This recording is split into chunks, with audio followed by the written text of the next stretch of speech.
Welcome to the Eat Your Content podcast. I'm your host, Rich Herrera. Thank you for pushing play on my little pod. I definitely appreciate that. If you like what we're doing here and you like this podcast, please leave a review, like and follow on socials at Rich Herrera and at Eat Your Content, and make sure to like and subscribe wherever you get your podcasts so you know when new episodes are coming out. My next guest today is the founder of authenticfood.com, and she is focused on how authenticity in food is shaped by culture, power, and place. She has a PhD in sociology at the University of Florida, and I'm just glad to have her on to talk about authenticity in food. Janna Tamargo, thank you so much for being on the pod. I appreciate your time. Well, thanks for having me. I'm super excited to be talking to someone from Jacksonville, Florida, my hometown. Yeah, we are both from Jacksonville. We didn't know that when we booked, and then I found out she was from Jacksonville. I was like, "Oh, this is fantastic! Another local." So it's a very local podcast here in Jacksonville, Florida. I love it, and we're going to talk a little bit more about that as we discuss you, your background, and authenticfood.com. But I want to start at the beginning because when you're a little girl growing up, I don't know if you said, you know what, I want to start a website about authenticfood.com. So what made you go down this path? What was, I don't know, was it a food that you ate that made you curious about authenticity in food? What kind of got your gears going about that? It's funny because I have been in media for 20 years, and I've never done anything in the food space ever. And I was always traveling all over the world. And as I was traveling, I was going to these amazing dinners and sitting with people, and I would show up or all these conversations would start talking about what was authentic food in that country.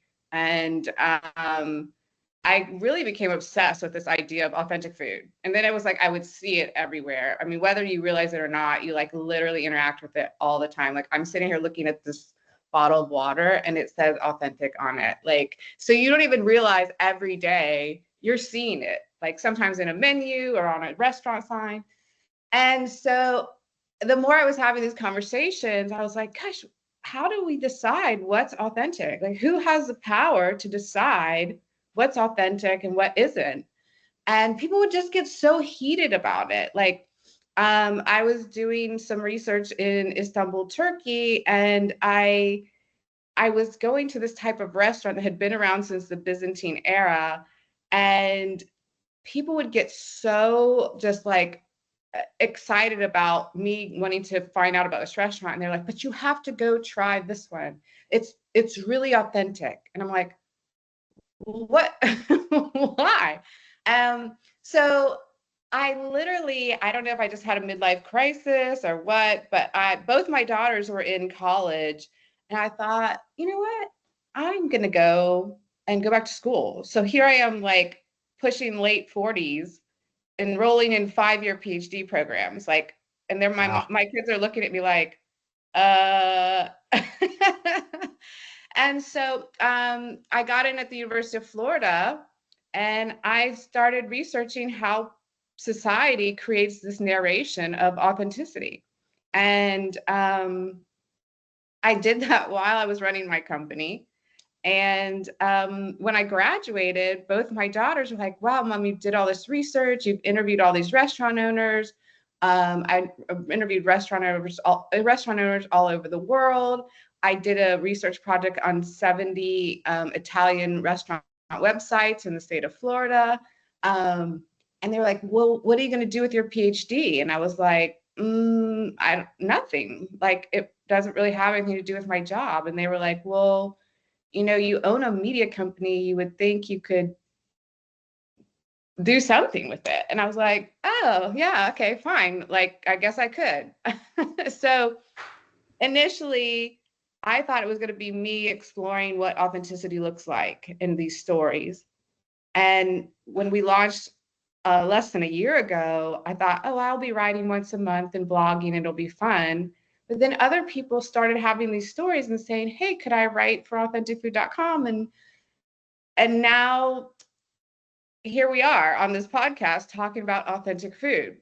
So again, I think it just all stemmed from me wanting to understand authenticity in food more. And it became something I was so passionate about that I had to go and explore it and research it. and then become an expert on it, apparently. It's how great stories start, right? It's born out of curiosity, and then you just start pulling that thread, and you just start pulling that thread to see where it leads, see what it unravels. And you mentioned something interesting about kind of gatekeeping authenticity, right? Like, and I want to spend some time on this because authentic, like you said, it's on everything. It's on so many things. It kind of loses its meaning. Like you say it so much, nobody really knows what that means. And yet, when people talk about food, it's very much a flashpoint for some because when people say things like authentic, what do they usually get wrong about that word in describing food at a restaurant or a dish or something like that? I think in society in general, we love these very dichotomous ideas. Something is either this or it's that. And authenticity or authentic is one of those words where people are like, oh, it's either authentic or it isn't, or it's real or it isn't, right? And for me, as a sociologist studying it, I realized how it was so fluid and how we had to really approach it as a fluidity in our society that we have to constantly be changing and evolving. And I also study it from this symbolic interactionist type perspective too, where you're having your own experiences and your own social experiences, and those are playing out how you perceive authenticity as well. So what might be authentic to me is not necessarily going to be authentic to you. And a lot of those stories are born in families, right? Like you build these relationships with food. So a lot of that authenticity starts being born in memory. And these were the kinds of stories that I wanted to be telling. Authenticfood.com, we don't tell stories saying, we went to a restaurant and yes, we can prove it's authentic. That's not the goal of authenticfood.com. It's to tell stories of how people feel about food and their individuality and how those ideas of authenticity have changed over time as well. Yeah. So when it's like when people talk about authenticity in food, like you were saying, I think a lot of people mistake authenticity with what they grew up with, right? And when when sometimes you learn about food and you realize what you grew up with wasn't quote unquote like authentic. I think the thing that I equate authenticity with is like a banh mi sandwich from Vietnam, right?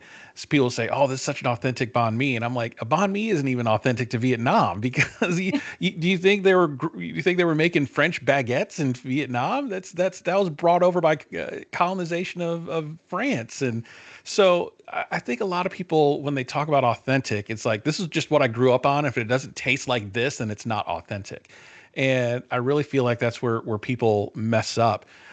When you were out and you were studying different cultures and learning about different dishes, was there a dish that you tasted or had that broke the rules of quote unquote authenticity, but felt more true to a place than the traditional version of that food? Oh, I don't know. I mean, you have to think I have flown to all seven continents and I've tasted a lot of food in a lot of countries. Ish, I don't know. There's always this debate, which I love because I'm a total baklava aficionado, like a self-proclaimed expert. Like I can taste a piece of baklava and be like, these are, walnuts from this region in Turkey. And like my Turkish friends will like be like, how did you know that? I'm like, I just know baklava. But there's this very big debate on the origins of baklava and is baklava Greek? Is it Turkish? Is it, Mm. so I think about the times I've eaten baklava in Turkey compared to Greece. And when you ask that question, that's kind of like what came up for me because having that kind of dialogue about is it authentically Turkish? Is it authentically Greek? Or is it something else, larger to that region that just isn't necessarily even a nation that exists right now, right? But I can't say, but I mean, as to your point about these types of foods that have gotten kind of like evolved or mistakenly identified as authentic, I mean, to you or someone that might feel authentic, right? Because there's that memory associated. So it feels that like internal authenticity. It's not associated with that external social type authenticity. So, I mean, these are really great conversations that I, as a sociologist, I live for. So, Yeah. and I mean, it just depends on too how you look at authenticity in society. I mean, you have to think back. I mean, you had, like Plato's ideas of authenticity about self virtue, and then you've got these external ideas of authenticity, like dramaturgy. Are you doing social performances? Um, so yeah, I mean, as far as a meal that I had or a food, no, there's not one in particular. I can't say. Yeah, no, that's all right. But I kind of want to break down to the when we're talking about gatekeeping authenticity. Who is allowed to cook what food? For a while there, and I don't know how prevalent it is now, but I try to rise above some of the arguments about that. But there was a time where if you were a certain, if you were white, you weren't allowed to cook like Chinese food. Like Andrew Zimmern, I think is one of the biggest examples that I've seen where he tried to open up this like tiki lounge type restaurant where it was like this Asian fusion thing, and everybody was there was some backlash, and I think he ended up shutting it down. Like, who is this white guy to say what authentic Chinese cuisine is, or who's this other guy who to say that this Mexican food is authentic, and he's not even from the area or anything. So when you hear those types of arguments of who's allowed to cook types of food, does that what kind of conjures up in your mind when you say that? Is it too much ado about nothing, or let people cook whatever they want to cook, or is there a thing about, hey, a certain culture deserves respect? I definitely believe that cultural respect can come in a lot of different forms, right? Like, obviously, if you're cooking, and this is my personal opinion, if you're cooking a food, from another country and you're trying to be respectful of the origins that it's from and things like that, I mean, I'm not going to personally say anything. Like, if you're trying to preserve that culture and bring attention to that culture. But yeah, I mean, these dialogues are really interesting. When I was doing some research in Gainesville, there was this restaurant that we did an interview at, and it was a Japanese restaurant. We went into the restaurant and we wanted to interview the owners. And in the interview, come to find out that the owners are Chinese, but they didn't want to open a Chinese restaurant because they thought Americans saw Chinese food as inexpensive. Mm. And so they wanted to have a higher end restaurant. So they opened a Japanese restaurant. But to the average American, they were walking in, seeing Asian people, and just assuming they were Japanese and that this was an authentic Japanese restaurant. So I don't know where the threshold is on that, Rich, but I mean, um, that's tough.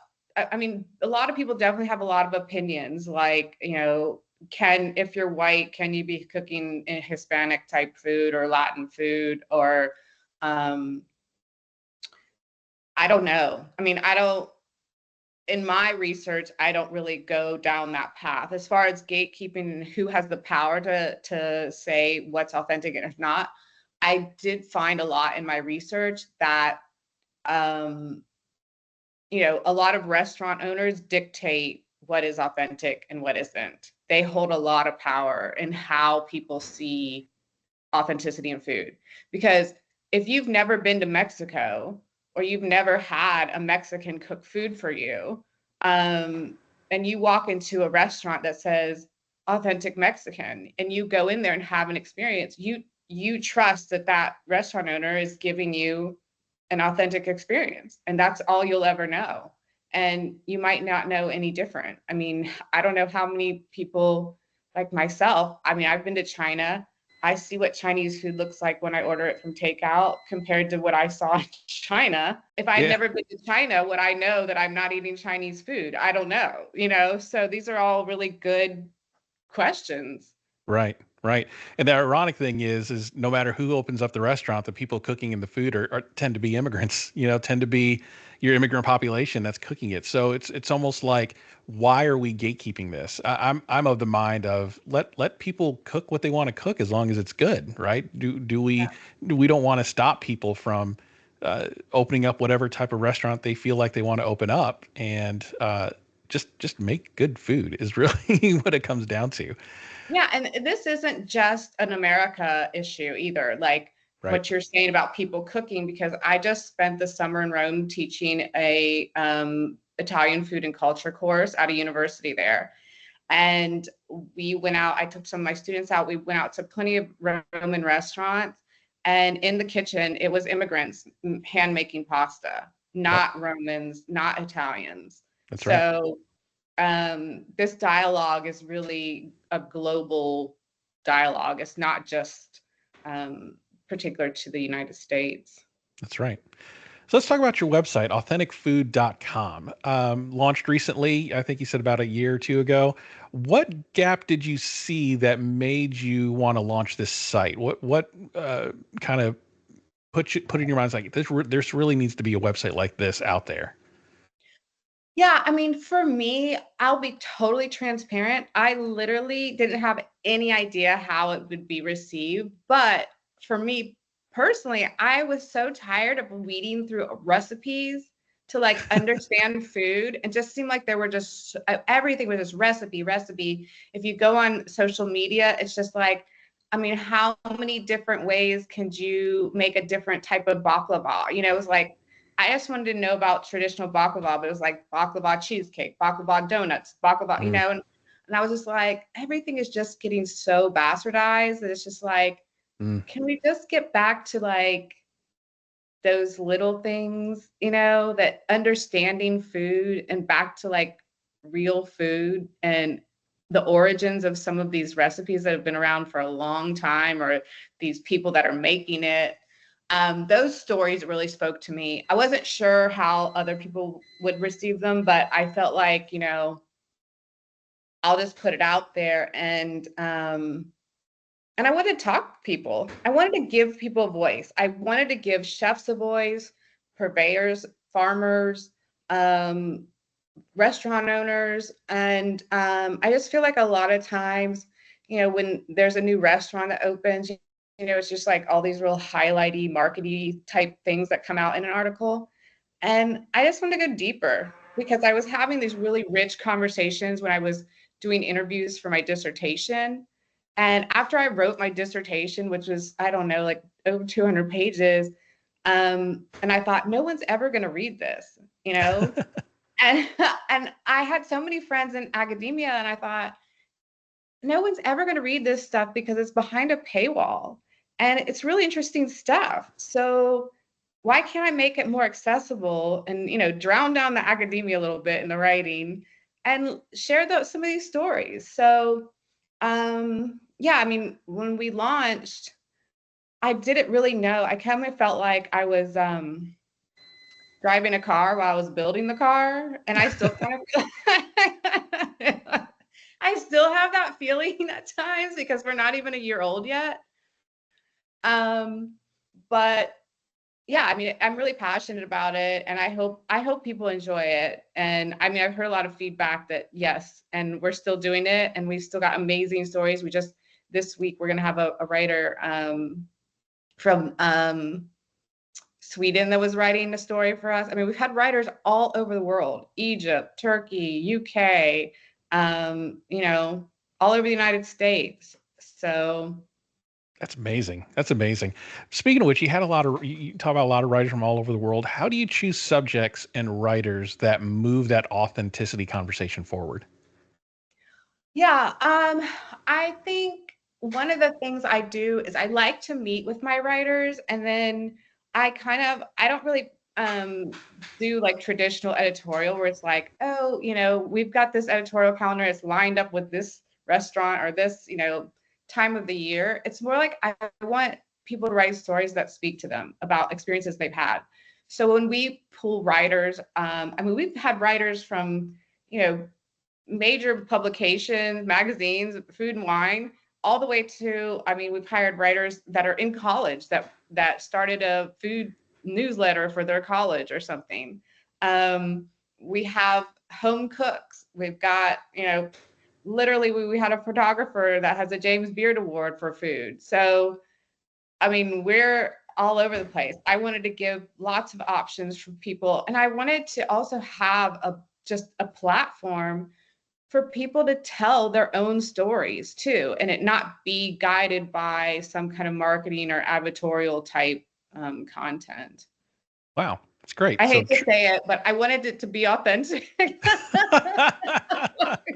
roll the credits, right? I know that sounds very cliche. It's like, yeah, I mean, well, you know, you can't have a website called authenticfood.com and then like run ads for Olive Garden, you know?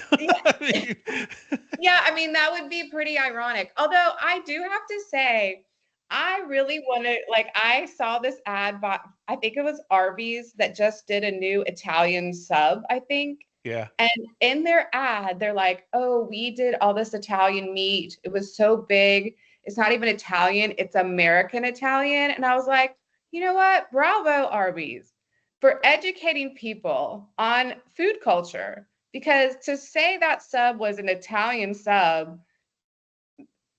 they're really pushing it. But they literally came out in their new ad and were like, there's so much meat and we put so much stuff on it that it's actually an Italian American sub. And I was wow. like, wow, what did they have, like a cultural advisor to help them with this? Very smart, you know? Yes. That's So I was like, I really had to like think about that one. I haven't said this to anyone, but like, I was like, I'm really proud of you. like you can't get mad at that now, right? Because yeah, No, you American can't. Italian, it's just bigger. Yeah, like it's American Italian or Italian American or however you want to look at it, but it's definitely not Italian. right. It's like when we were talking about Chinese food earlier. You think orange chicken is native to China? No, Yes, no, it's not. yes.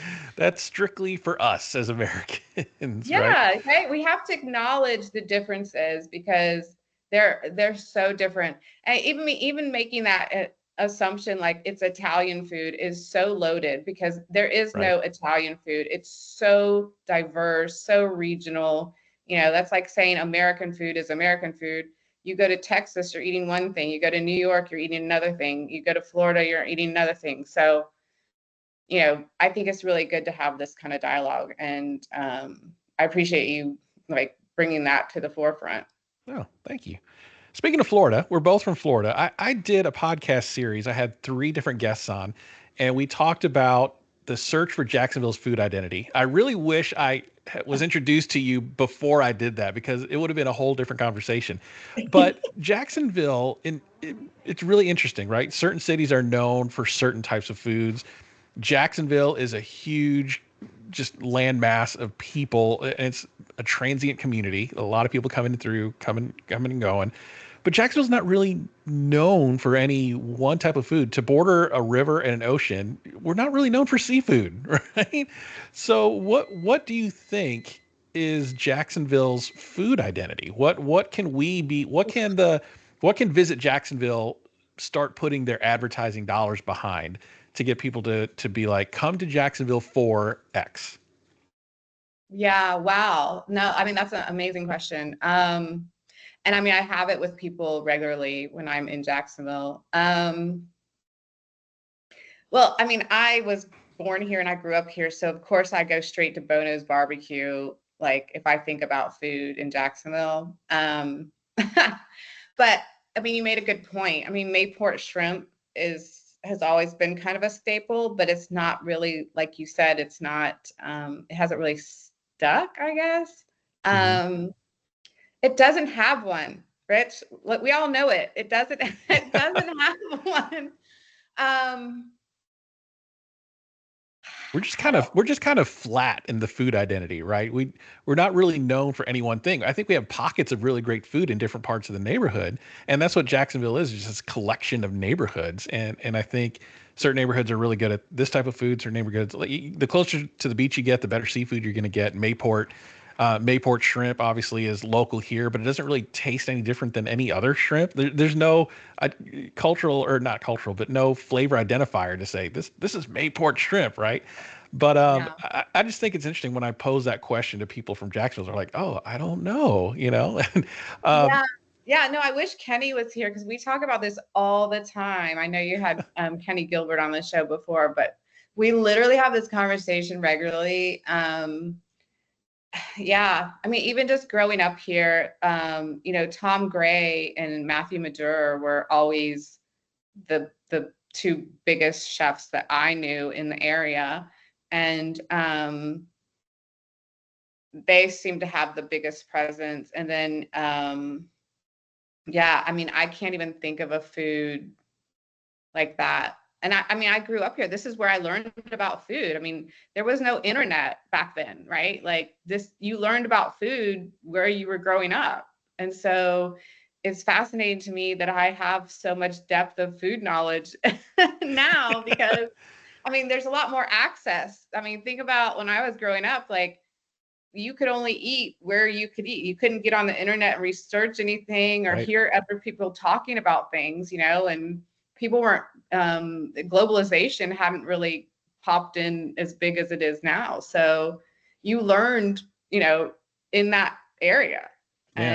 And yeah, I think about like what I would do for food culture in Jacksonville. And it was like Bono's barbecue, the loop, Yeah. like those were like staples in Jacksonville. Institutions. Well, I guess we can say the search continues for Jacksonville's food identity. But you mentioned Kenny Gilbert, you mentioned Tom Gray, which brings me to the topic of your Authentic Table Dinner series, which is kind of the spin-off Yeah, of your website. And I read about yeah. this and it sounded really interesting. The first one, unfortunately, we're airing this before you host your first dinner, but it won't actually go up live until a couple of weeks after. So we can't really talk about past. We're going to talk about it in future tense, but by the time this airs, it will have already passed. So it'll be kind of future past tense, kind of weird time travel Yeah, y. yeah, yeah. But you're gonna have Chef Kenny Gilbert, Rebecca Reed, and Tom Gray. This is gonna be you're hosting your very first Authentic Table Dinner series in a couple of days, which is the 18th of September. Again, by the time this airs, it'll have been past that. But tell me about the Authentic Table Dinner series. What's the purpose? What is it that what's the message you're trying to convey? And how did you choose these first chefs to do it? Why Jacksonville to start it off? And what's the menu going to look like? A lot of questions. Sorry. Yeah, no, thanks for asking all these questions. I'm really excited about this series. I have talked about it for, I mean, years, probably like a decade, because like I said before, I was traveling all over the world and I would literally get invited to dinners with complete strangers because someone would be like, "Oh, you're doing research here. Do you want to come eat with my family?" Or we're having, a group together. And I would kind of like get wrangled into these dinners and be at these tables. And I always thought, I want to do something like this. But there was one thing I was really obsessed with, and I know you watch a lot of Top Chef. In Top Chef, they always have the table where they've got all these, like, I mean, just phenomenal chefs, and they're tasting the food. And I was like, I want to sit at that table, with Tom Yeah. Colicchio and like everybody, like Emeril Lagasse, like all these people that I would love to have a conversation with, about food. And and then another thing that I noticed was anytime I would go to these really big dinner events, you'd have these, I mean, just phenomenal chefs cooking or whatever. And when they would come out of the kitchen, everyone wanted a piece of them, right? Everyone wanted to talk to them, everyone wanted to interact with them, but by then they're exhausted. They have just like created a meal and been in the kitchen, and they know they still have to go back in the kitchen and clean up and, break everything down.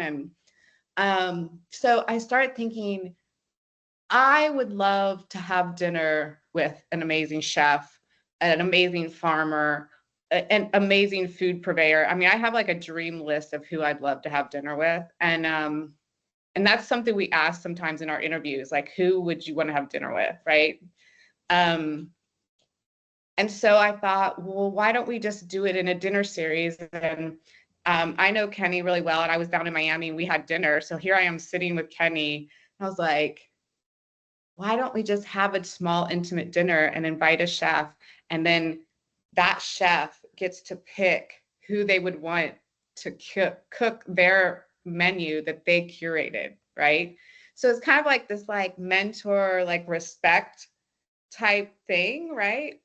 Where it's like you have this great chef, but then you also have another chef either that you respect or maybe you want to highlight or someone that's up and coming. And so the series was born in my head years ago, and I was just trying to figure out the logistics of how we could make it work. As far as the Jacksonville aspect, I mean, I'm from Jacksonville. It seemed like the perfect place to start the series. And I basically created my dream dinner, which would be Tom Gray, because I always used to go to Bistro Eggs. And I spent a lot of time there growing up. And so when I asked Tom and Kenny, they were both like, yeah, we'll do it. And then Rebecca got pulled in. I took her macaron class when she was at Matthews, way back in the day. And so basically the premise is, it's a small dinner. The dinners are capped at like 12 to 15. And you are actually sitting at the table for this one with Kenny. And he doesn't cook. He talks about his journey. He talks about, the food, why he picked it, why he curated it. He decided to do his own little take on Italian food, since we're doing it at Prati Italia, which is interesting because I just spent the summer in Rome, and I'm also an Italian citizen, but I lived in Prati in Rome when Oh, all wow. summer. So the irony there was kind of funny. And so, yeah, it's just going to be this very like intimate dinner with this amazing chef who has, as you know, a plethora of stories to tell, and people get to know him. He gets to come out of the kitchen. We get to give him some agency, right? And he gets to tell his real story. And Tom's going to be there cooking for us, which will be amazing.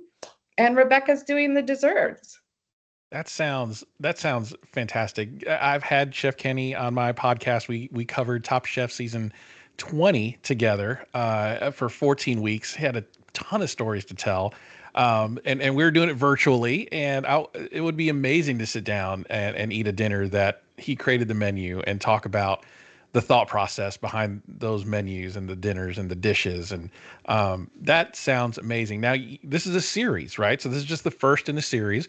What is the hope and the goal of this authentic table dinner series? What are some I don't know how far in advance you have it planned, but what are some cities that you're looking to try to have this with, and what's the dream crew of future authentic table dinner series for you?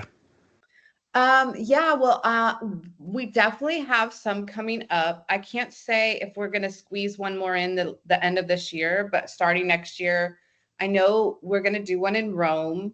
We're talking about doing one in Turkey as well, Miami, New York, potentially Asheville. I was just there in Asheville 2 weeks Asheville's ago great. talking to a chef in Asheville, which I love Asheville.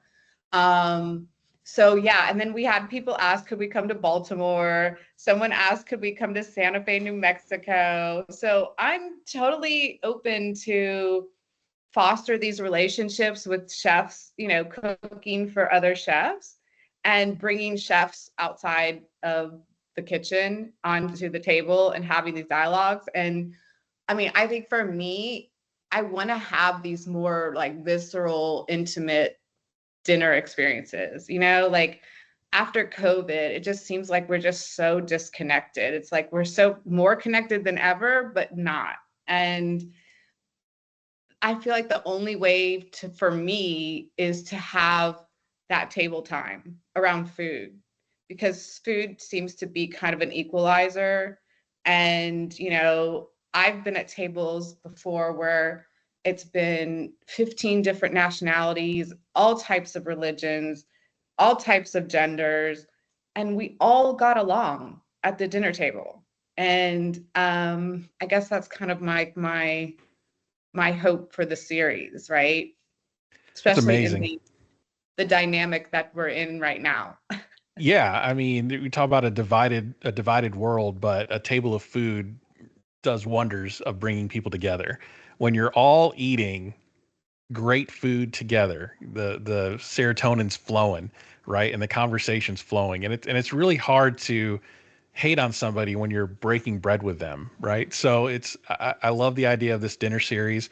Where can people, we're kind of heading to the end of our time here. So I want to give you the last few minutes here of, you talked a lot about your website, a lot about this dinner series, and I'm sure people are listening going, I want to know more.